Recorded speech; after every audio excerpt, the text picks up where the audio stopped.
Today on Tamron Hall, did this former soldier fire the fatal shots that accidentally killed NFL star turned hero Pat Tillman? Then, a COVID denier who believed the virus was a hoax until he made a deadly choice for his family. Plus, a notorious serial killer left her for dead, but she survived. And he lived through not one, but 2 plane crashes. Sole survivors asking, why me? Tamron Hall starts now.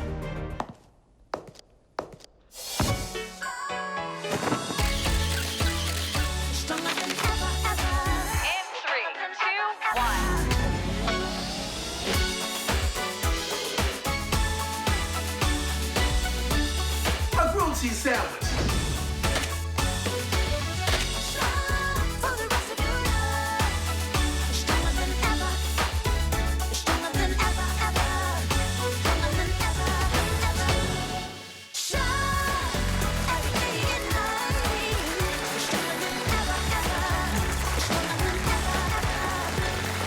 Welcome to the show today. Thank you so much for joining us.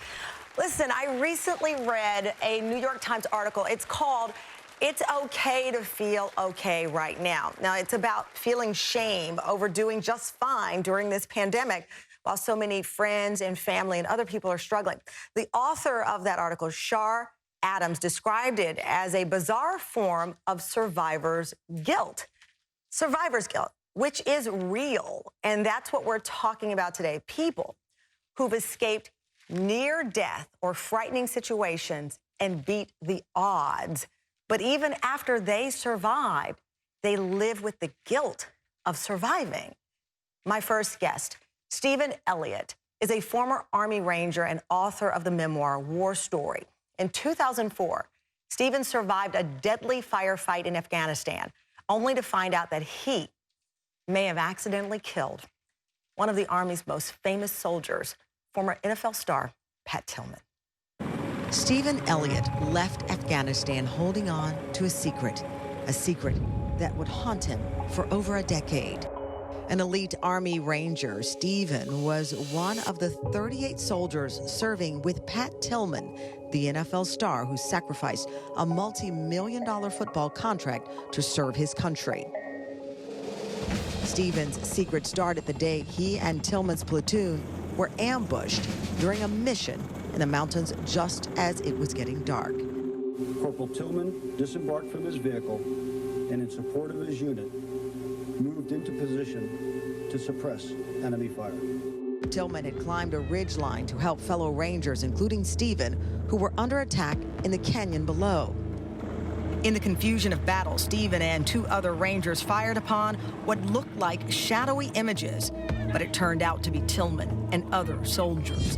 When the shooting ended, 2 soldiers were injured, 2 were killed, including Tillman.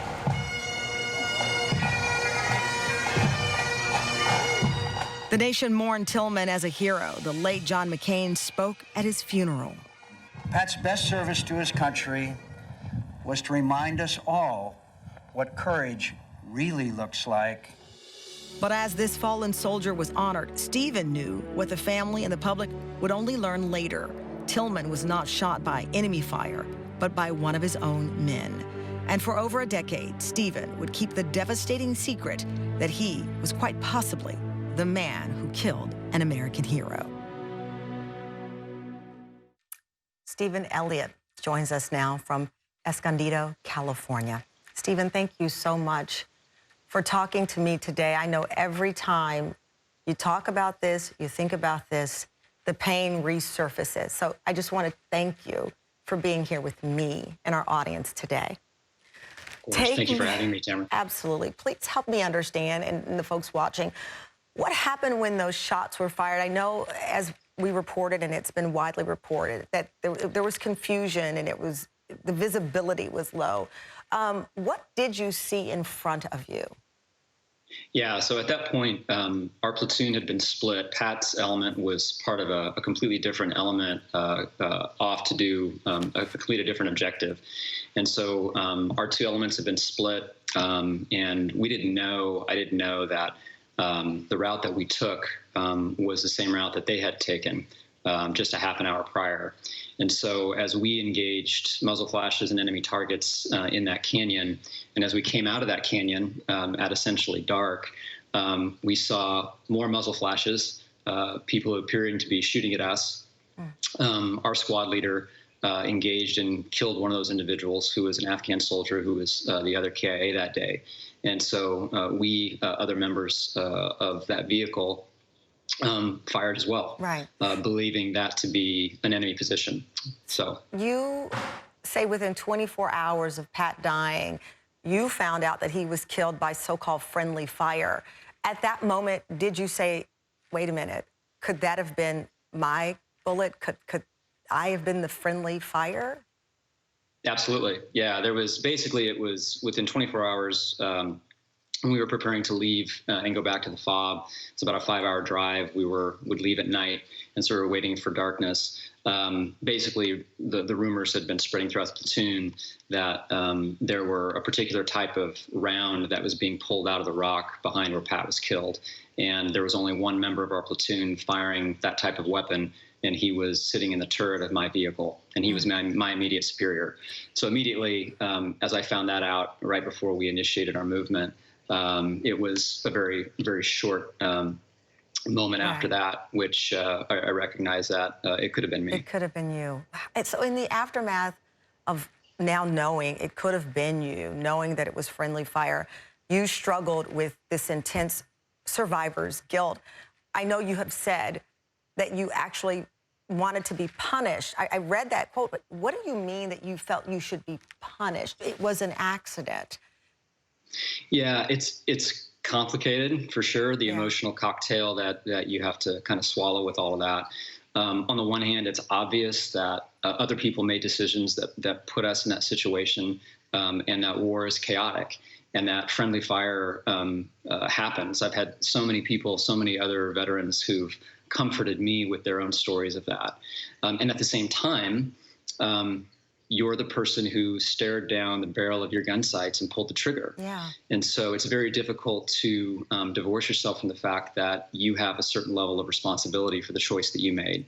And so there's a sense of, I come home, I have all my fingers and toes, I'm healthy, I get to celebrate the holidays with my family, and yet a lot of people don't, including Pat and his family. And that's the thing that, we're talking about this survivor's guilt. You left the military, your tour ended in 2007, and you described your life at the time as wearing a costume and reading from a script. So here you have this incident of survivor's guilt, the trauma of serving, PTSD, all of the things that so many men and women are dealing with. But now you see Pat's name on every newscast, and he's an American hero. And yeah. I can't imagine the weight, of let alone accidentally killing anyone that you're serving alongside. But now this person is an American hero and identified as so. How did you balance that, again, knowing that you, by all accounts, did nothing wrong? Not very well. Yeah. I balanced it with trying to do the one thing that I thought I could do, which was essentially put as much distance between my failure, this thing that was being an Army Ranger, that was supposed to be a marked distinction. And instead it became something that I couldn't really talk about without, in some form or fashion, getting to the point that I got fired from my unit because of what happened in Afghanistan around somebody that for a period of time was a household name. Yeah. And so I doubled down on work. I doubled down on achievement. I doubled down on trying to make money based on the thought that if I build up my resume enough post-military, somehow that will make up for what happened in Afghanistan. So you were just trying to fill the hole that was inside of you with any and everything that you could. Well, That's when exactly we right. come back, Stephen took over a decade to find the courage to come face to face with Pat Tillman's family. His heartbreaking conversation with Pat's mother and what she told him before he could even say, "I'm sorry." When we come back, Survivor's Guilt, the untold stories.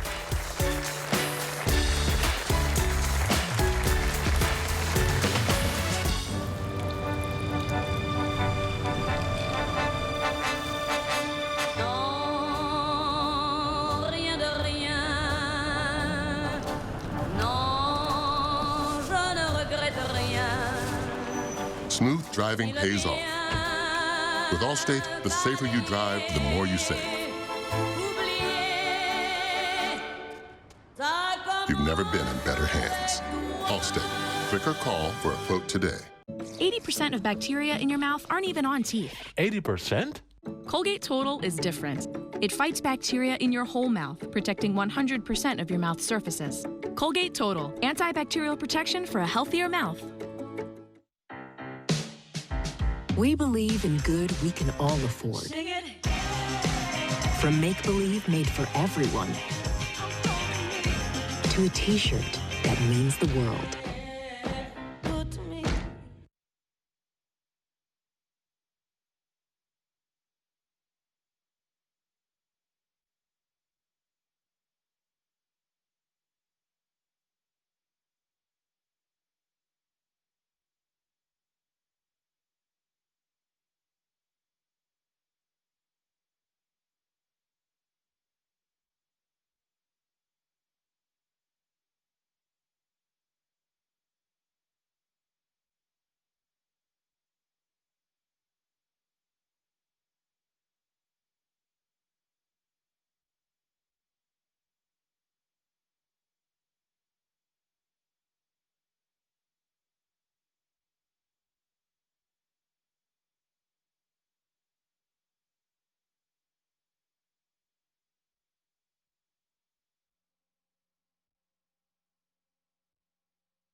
In case you missed it, personal finance expert Susie Orman on her recent health scare that nearly left her paralyzed. I saw you in person at Oprah's 2020 Vision Tour. Oprah called you up and you walked up, and I was like, is there a little limp with Susie? When she said, come up on stage, my heart just went into my throat. It was like, I can't do that. And I went up and I did it. I was one like bumper fender away from truly being a quadriplegic. We are back with Stephen Elliott, a former Army Ranger who carries the pain of believing he may have killed NFL star turned soldier Pat Tillman during that now infamous friendly fire incident in Afghanistan in 2004. Stephen, before we went to break, I noted that it took a decade for you to finally get to the point where you could talk to Pat Tillman's mother, Mary Tillman. And you called her. She returned the call, I think, less than an hour later. You know she's probably going to return your call. Had you rehearsed in your mind what you were going to say to her if you'd gotten her on the phone? Yes and no. I mean, honestly, I actually had I sent an email to a contact who I knew could get a message to her because I didn't have her direct contact information, and it was a pretty hedged email. You know, she may not want to talk to me, et cetera. And I clicked send, and I went about my day. I was at the office, and then less than an hour later, my assistant rung in and said, you know, there's a Mary Tillman on the phone for you. Did your heart sink when your assistant said Mary Tillman's on the line? Yeah, I thought things that I can't say on your show, and so but you're kind of stuck at that point in a good way, because I was incredibly scared, and but she was on the line, and she had the guts to call me, and so I picked up and I said hello, and before I could say whatever I felt I could muster, she just told me, she said, I didn't want to waste any more time. She said, I could tell by your email that you were probably scared to contact me, and I just didn't want you worrying anymore. And she was just incredibly kind, incredibly gracious. And before I could apologize or say anything to her, she was, in some respects, offering empathy to me for what we went through and for the position that we were put in. So I was speechless in a really good way. Did that help you with your survivor's guilt? Absolutely, yeah. The relational connection, that was I think that was an open thread that absolutely had to be closed in terms of for everybody, in terms of being able to connect with and kind of look in the face of the people that you potentially really hurt. You released your memoir last year, War Story, because you wanted something, if anything, that could be found positive to come to the light here. Did you achieve that goal? Did people take away from that novel, that story, what you had intended? I think so. If I can read a couple lines from what a soldier, an Iraq veteran, wrote to me shortly after reading the book, if that's okay. Yes, please. Because I think that might answer the question better than anything else I could say. I met him at a book launch event in Seattle, and he wrote to me on social media about a year ago after reading the book. He said, "I'll get right to it." He said, "I have chronic PTSD, TBI, traumatic brain injury, and the whole depressive circuit that comes with it. My attention is shot. I have the memory of a goldfish and cannot concentrate for more than a few minutes on just about anything." He said, "Paperwork sets me off. Reading sets me off. I can read the words, but too many close mortar rounds knocked out my ability to latch on to whatever is on a book's page. I used to be a reader before the war. The last book I read was in Balad, Iraq in 2003.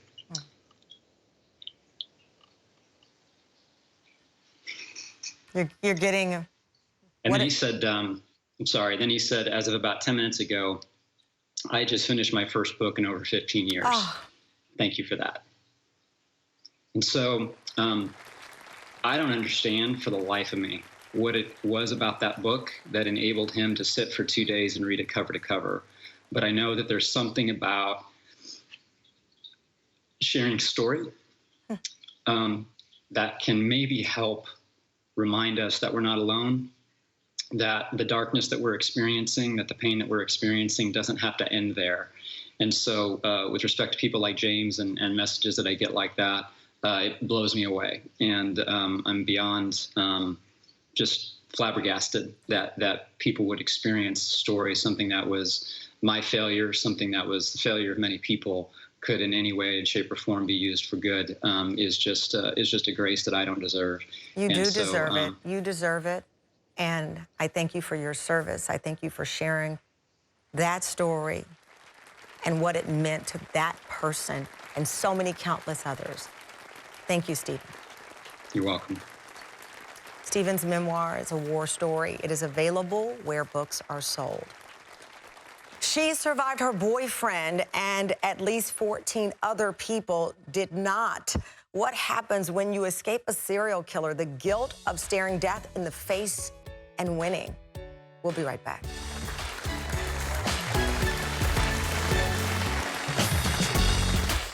Crest Gum Detoxify.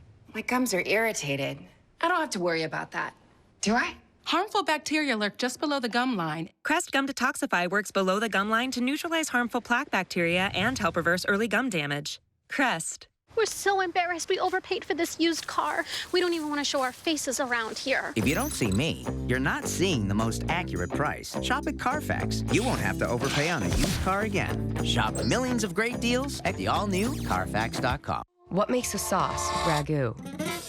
Is it our 80-year heritage? Or is it the fresh taste born of farm-grown ingredients? Actually, it's both. Only then do you get to be called ragu, simmered in tradition.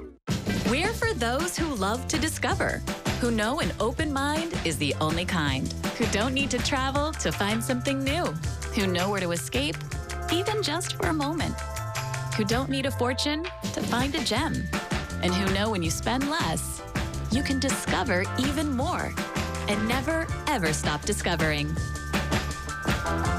Spend less, discover more. At TJ Maxx, Marshalls, and HomeGoods. Daddy, is that where we're from? Well, actually, we're from a lot of places. You see, we're from here and there. Your family's story is waiting to be shared at Ancestry.com.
Welcome back. We're talking about survivor's guilt. What does that mean?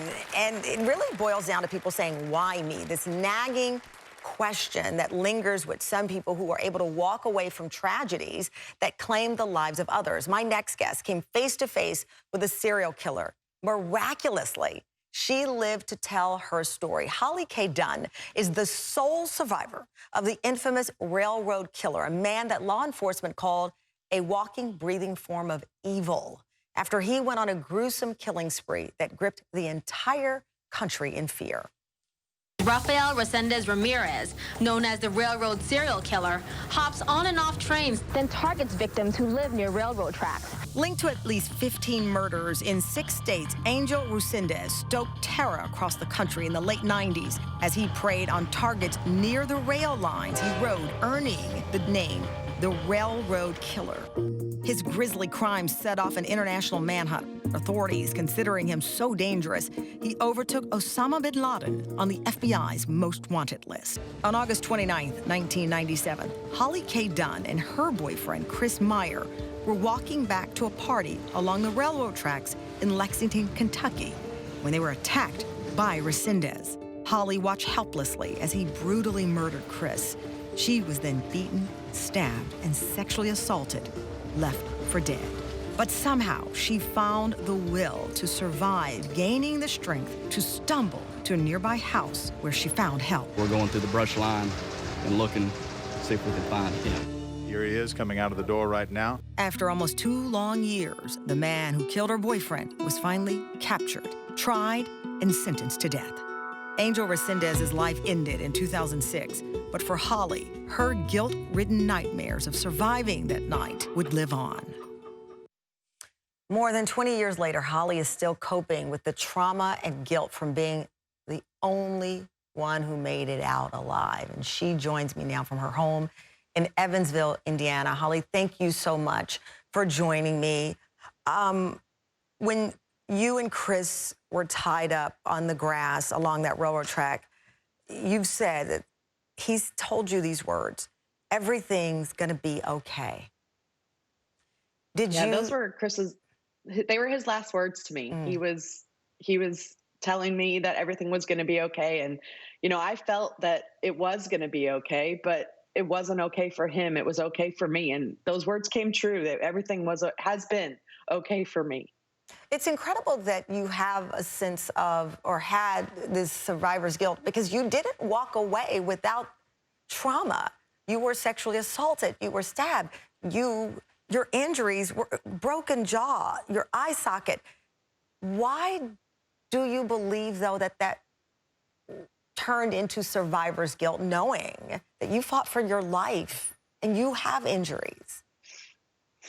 I think it was still difficult because I did survive and Chris did not. I felt that there was no reason that I survived and Chris didn't. It wasn't fair. That just wasn't fair. It wasn't fair to his family. And, you know, I don't know why I felt that way. It was ingrained in me. And so help me understand the fairness part of it, because I know it took a year before you connected with his family, but you felt that rather than gratitude, thank you, I survived, it was, this isn't fair, I should have died that day too? Is that the feeling? I think so. I think it was, I don't know why I'm still here. And, you know, that was, you know, I was trying to figure that out. I felt like I survived for a reason, but I wasn't sure what that reason was. And I think just trying to figure that out, the emotional stress was difficult. And it was very difficult to want to talk to Chris's family. I felt like they would hate me. I felt like they would think, you know, who is this person? Why is my son not here? And it couldn't have been further from the truth. Once I met them, they were the most amazing people. They gave me big, giant bear hugs, and they just were, you know, the best, made me feel completely at ease. And which is incredible, because your relationship with Chris was new. You only known each other a few months before this happened. So you didn't have an established relationship with his family. I think going back to what you said, you search for a purpose in this. Is that an added weight? Now I've survived. I've got to do something with this time. I have to do something that matters. Is that a part of the added weight? I think so. I think I felt like I needed to do something and just not, I think it was not knowing what that was. I think it was because I think after something like this happens to you, you want to take control of everything you can because you Right. had the ultimate control taken away from you. So I think it becomes that you just want to have control and you want it, you don't have control of it. And I think that's what's hard. We'll have more with Holly, how she made the conscious choice to find her purpose and what that is. We'll have more with Holly after the break. Join us on social media to keep this conversation going. Facebook, YouTube, Twitter, and Instagram. Let's talk about it.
We're back with Holly K. Dunn. She's the sole survivor of the infamous railroad killer who murdered at least 15 people in the late 90s. Holly's boyfriend, Chris Meyer, was one of those victims. And while Holly managed to escape, she struggled for years with the guilt that she was the only one to make it out alive. Holly, thank you for staying with us.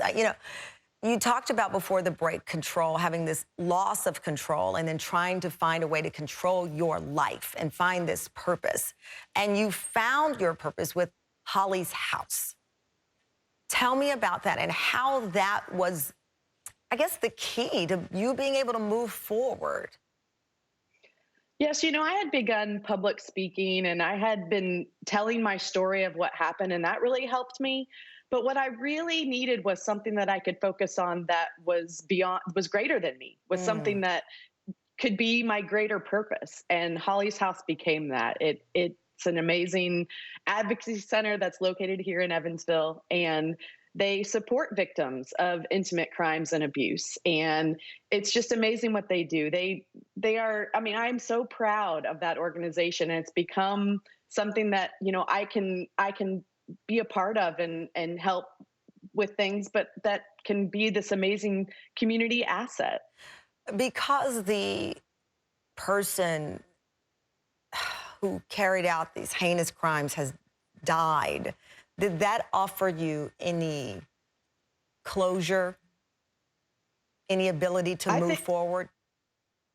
I think it did. I think during the attack, I was making sure I knew everything about this guy. I was staring at his face, looking for tattoos, looking for scars. I was like, I am going to get you one day. And when I was able to do that and testify, and then now not having him in the world anymore, I never thought execution was something I never thought about it.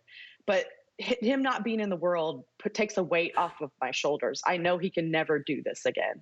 I know you have 2 sons, you're married. They have to be so proud of their mom. What do you tell them about resilience? Because that is really, to me, what I see when I see you. This is a testament of resilience. You were able to conquer this guilt and create Holly's House and do something more.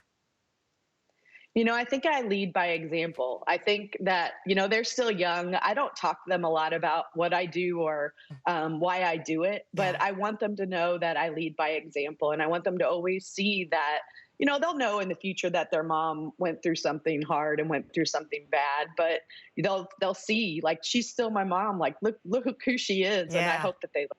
She's still standing. All right. Well, Holly, I'm so proud of the work you do with Holly's House. Know that you have a friend in me. Anything you need, I'm there to support you. Thank you. Thank you so much. Thank you.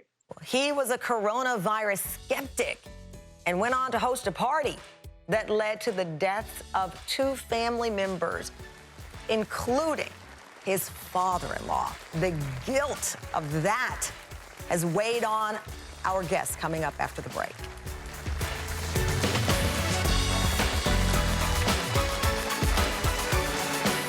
On the next Tamron Hall, Grammy-winning singer Brandy joins us to talk about life with depression, her new music, plus her baby brother Ray J stops by to talk about life as an entertainment family.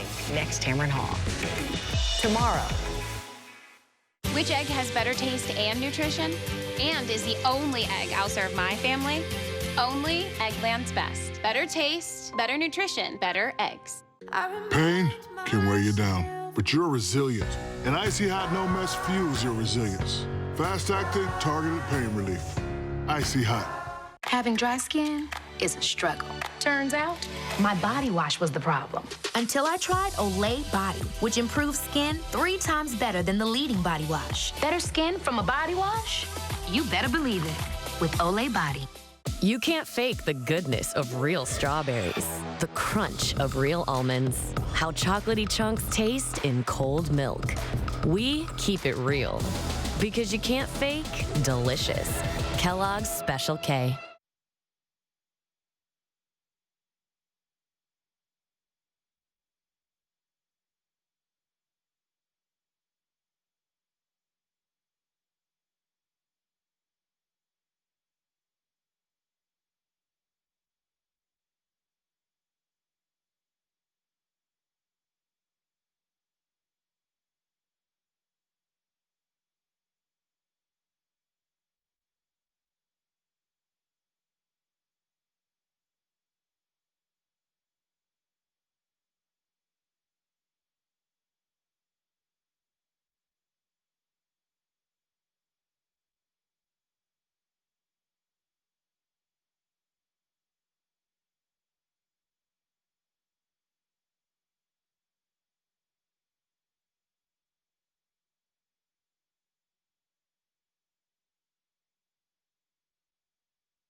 sure just like me, you're reading all the headlines right now where health experts are raising new concerns over the growing cases of coronavirus, once again spiking in some of the places that you live right now. So the fear of holiday gatherings could be obviously overshadowed by super spreader events. And my next guest, Tony Green, admits that he was a coronavirus skeptic who in June ignored warnings and decided to host a gathering for his family. Well, within weeks, he was fighting for his life in a hospital after he and 13 family members, including elderly in-laws and a pregnant relative, became infected with COVID-19. In the end, Tony survived, but 2 people died, including Tony's father-in-law. And Tony joins us now from his home in Dallas, Texas. Tony, I can already see you tearing up. I know this is all still new and raw. So I want to thank you for joining us, first of all. Thank you, Tamron. I know, and I tell my team sometimes pain is so raw and it's too early for someone to speak. I know you've been wanting to talk about this. You consider your father-in-law, Raphael, your best friend. What are you feeling right now, even when you look at his picture? Pain. You know, I've been describing it as what a drunk driver must feel if he was to maybe kill a best friend or a family member. You know, just intentions were to have a good time and to try to just, I don't know, breathe for it, you know, just a moment after such an impactful period of time. That's all we were trying to do, is just be together, you know. And we're all adults. We knew the potential risks, but we were also coming into a time, Tamron, where the governor had just announced that they were going to increase restaurant capacity from 50 to 75%. The same with bars, and he'd even mentioned that smaller gatherings would be considered, you know, a minimal risk. Mm-hmm. And I know that even after you and, was it 13 family members tested positive, you say that you still didn't feel this heavy concern, but then literally you woke up in the hospital. You know, most everybody seemed to be managing our symptoms, you know, and at various stages of the healing process, and it didn't seem like anybody was having complications that were, you know, this significant. And just all of a sudden things took a turn for the worse around June 24th. That particular week, 3 of us had ended up in the hospital at the same time, and it was the same hospital. Your father-in-law and his mother died. No one in the family blames you for what happened, not your partner who lost his dad, not your parents, but you blame yourself. You have this survivor's guilt we've been talking about for the hour. Yeah, you know, we you know, the 3 of us, you know, we went into the hospital and only one of us gets to leave. And you know, my father-in-law's mother, she had just retired. She was experiencing a new chapter in her life that ended very quickly. My father-in-law had, I mean, a lot of purpose. I mean, much of his life was yet to be lived. He was about to build his dream home. He'd been building homes for people for, you know, all of his adult career, but he'd never owned his own, and he was about to build a custom home for himself. You know, I mean, he was a great father. He was a great mentor. He was a great leader. He was a great brother, a great son. And he was a great friend to you by all accounts. You had this relationship. So, as I said, this is all very new and raw. And the 2 people I spoke with prior, they've had time. How are you getting through the days? How are you understanding that you'll get through the other side? You'll get to the other side. I think a lot of it just comes from being able to bring awareness to what we've experienced and just try to, you know, be the example versus just being, you know, the catalyst for more to come, especially with the holidays around the corner.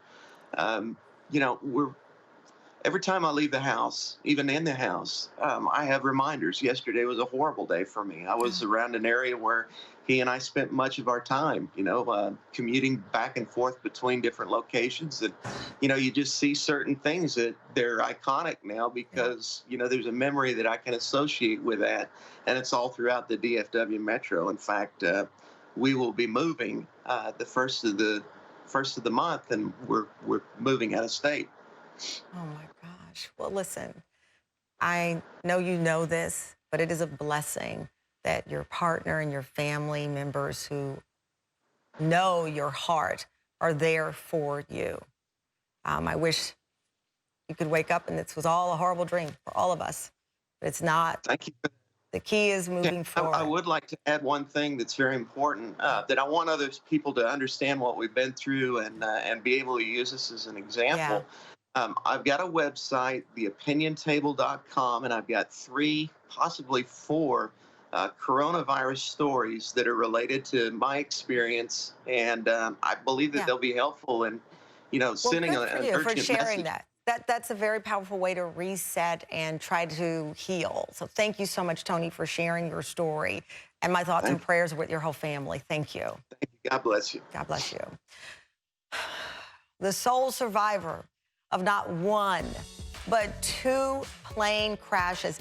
This man lost his entire family in 2 plane crashes. He is asking why he survived and finding his mission in life. That's our guest coming up next. Hi, my name is Sam Davis, and I'm going to tell you about exciting plans available to anyone with Medicare. Many plans provide broad coverage and still may save you money on monthly premiums and prescription drugs. With Original Medicare, you're covered for hospital stays and doctor office visits, but you have to meet a deductible for each, and then you're still responsible for 20% of the cost. Next, let's look at a Medicare supplement plan.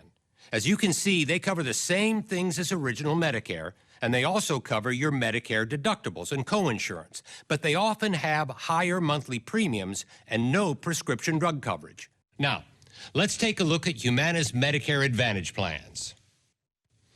With a Humana Medicare plan, hospital stays, doctor office visits, and Medicare deductibles are covered. And of course, most Humana Medicare Advantage plans include prescription drug coverage. In fact, in 2019, Humana Medicare Advantage prescription drug plan members saved an estimated $7,800 on average on their prescription costs. Most Humana Medicare Advantage plans include a Silver Sneakers fitness program at no extra cost. Dental and vision coverage is now included with most Humana Medicare Advantage plans. And you get telehealth coverage with a $0 copay. You get all this for as low as a $0 monthly plan premium in many areas. And your doctor and hospital may already be a part of Humana's large network. If you want the facts, call right now for the free decision guide from Humana. There is no obligation, so call the number on your screen right now to see if your doctor is in our network, to find out if you could save on your prescriptions, and to get our free decision guide. Humana, a more human way to healthcare.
to the virtual audience watching from home, and you can watch from the virtual audience. Go to TamronHallShow.com. I'd love to have you be a part of our audience.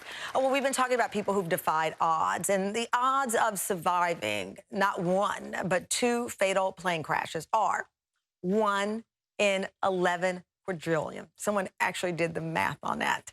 And my next guess, was that 1 in a quadrillion? I don't even know what a quadrillion is, by the way. Austin Hatch, a walking, talking miracle, refused to let an unthinkable tragedy destroy his life.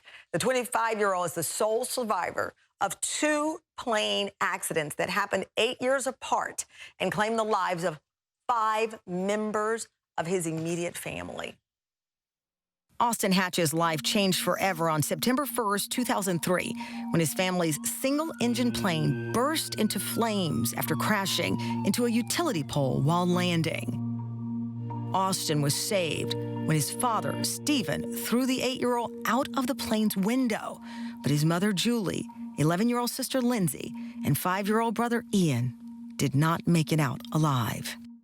A few years after the accident, Austin's dad found love again, marrying Kimberly Neal, whose 3 children welcomed Austin into their blended family.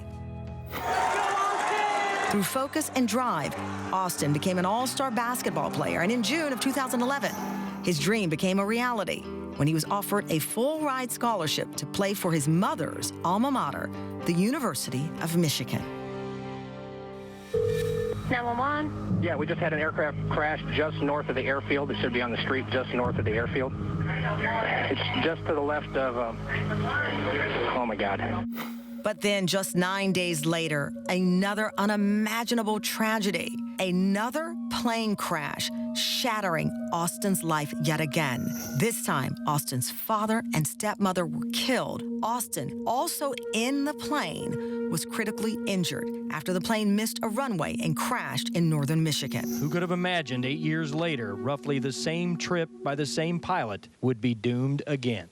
The 16-year-old sustained a traumatic brain injury, forcing doctors to put him in a medically induced coma for months.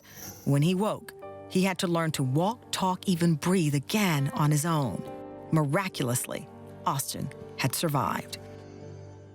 Well, not only did Austin survive, he's thriving. Austin is now 25 years old. He's happily married and using his story to help others overcome adversity. And he joins us from his home in Petoskey, Michigan. Austin, thank you so much for joining me. You're just an inspiration on so many levels. And I know watching that video, seeing your parents and your siblings who are not with you today has to reopen this, reopen the pain that you've learned to deal with. How are you? Yeah, it's, we're doing great, Tamron. We're doing great. Thanks for having me. It's really a blessing to be with you today. Thanks for the opportunity.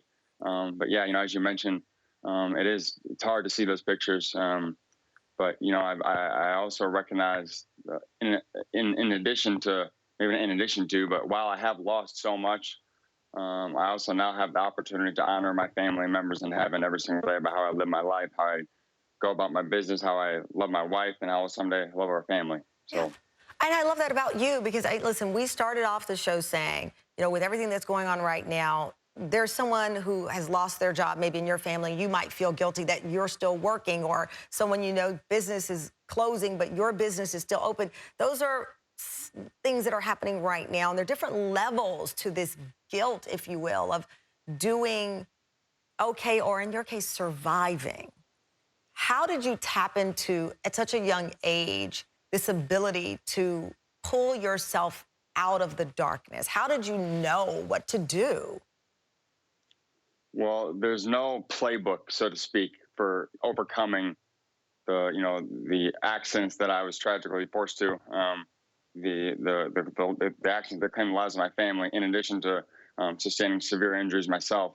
There's no playbook for that, but I just, tried to treat people the right way, focus on what I was so blessed to have, because while those accidents led to a lot of loss, a lot of pain, physical and emotional, I tried not to let those days outshine all the great blessings I still have in my life. Oh, my gosh. It is incredible. When we come back, I know Austin's road to recovery was a long and painful one, but it eventually led him to what we showed you, the basketball court, and that incredible moment that had jaws dropping across the country. More with somebody that's just an inspiration to me after the break.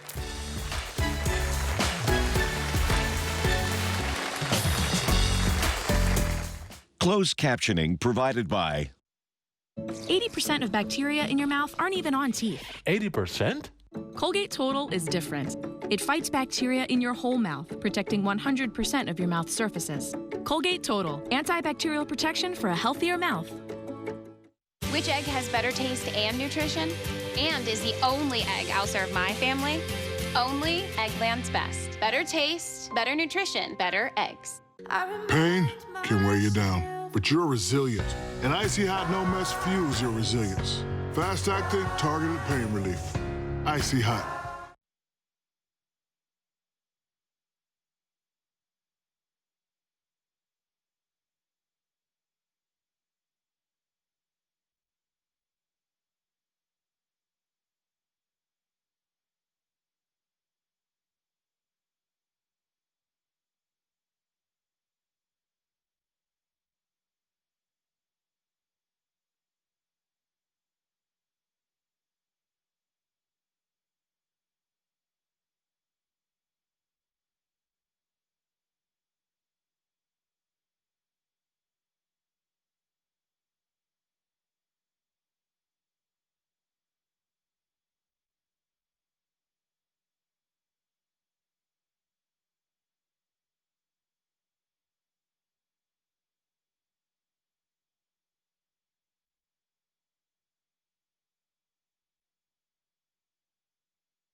Amazing. That was Austin Hatch hitting a three-pointer 3 years after surviving not one but two plane crashes that took 5 members of his family.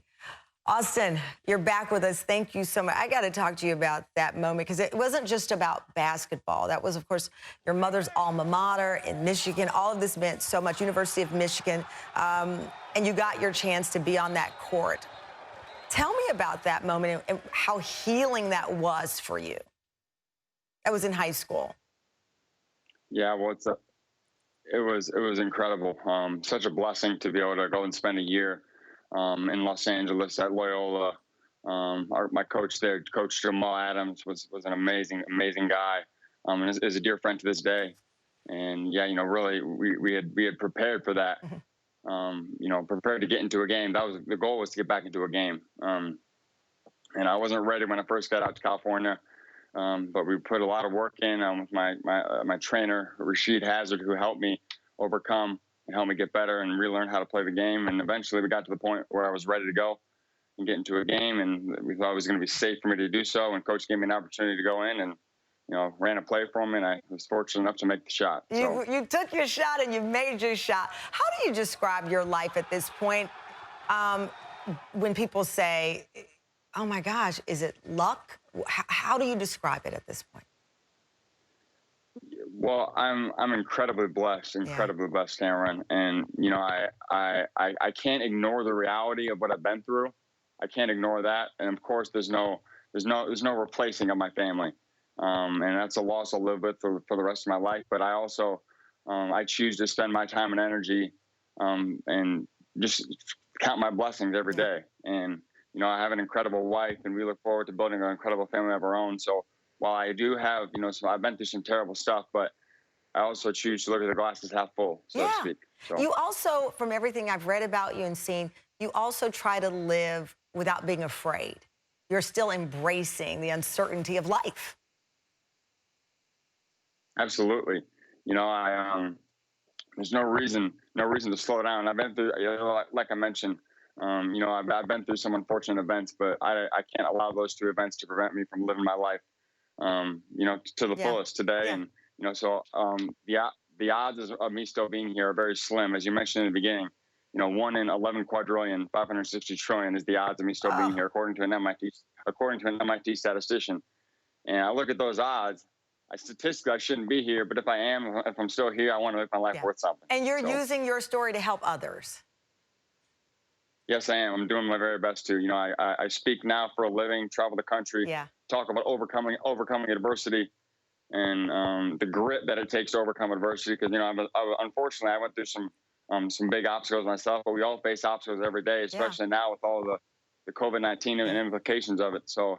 Yeah, I feel blessed to now be able to share a message and encourage people to overcome. Thank you for joining me today, and give your wife my best. And we so appreciate you sharing your story. Thank you, Austin. Thank you to all of our guests who shared their journeys today. Before we leave, I do have to tell you, because we do this show every day, Tam Fam, Halloween is coming up. Go to TamronHallShow.com to share a picture of you in your costume. You could win a $1,000 gift card. We like to smile around here. See you tomorrow.